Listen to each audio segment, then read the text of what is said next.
नाज़रीन, शुएब मलिक के बाद अब सानिया मिर्ज़ा ने भी दूसरी शादी रचाने का फैसला कर लिया है और इसके लिए उन्होंने अपना दूल्हा भी तलाश कर लिया है।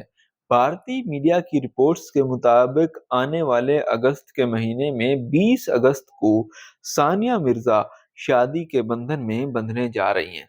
उनका दूल्हा कौन है, इस हवाले से आपको मुकम्मल तफसीलात से आगाह करेंगे, लेकिन उससे पहले आपसे गुजारिश है कि अगर अभी तक आपने हमारे चैनल को सब्सक्राइब नहीं किया तो सब्सक्राइब कर लें। वीडियो अच्छी लगे तो लाइक और शेयर कीजिएगा और चैनल को सब्सक्राइब करने के बाद जो है वो कमेंट सेक्शन में अपनी राय का इज़हार जो है वो इस वीडियो के बारे में लाज़मी कीजिएगा।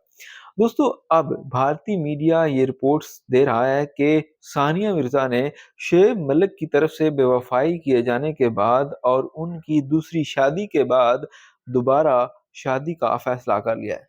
याद रहे कि इससे पहले सानिया मिर्ज़ा शादी के बंधन में शुएब मलिक के साथ बंधी थी और वहाँ से उनका एक बेटा अज़हान मिर्ज़ा मलिक भी है, जो कि अपनी माँ के साथ ही रहता है।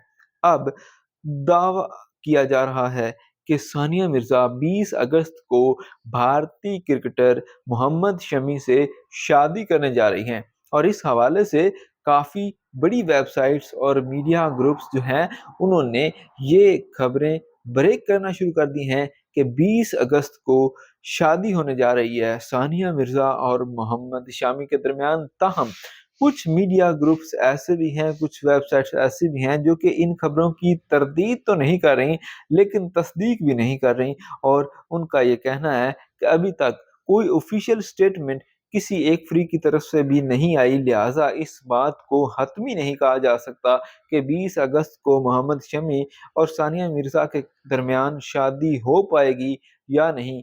आप इस बारे में क्या राय रखते हैं? क्या अब सानिया मिर्ज़ा को भी दूसरी शादी कर लेनी चाहिए या नहीं? अपनी राय का इज़हार ज़रूर कीजिएगा।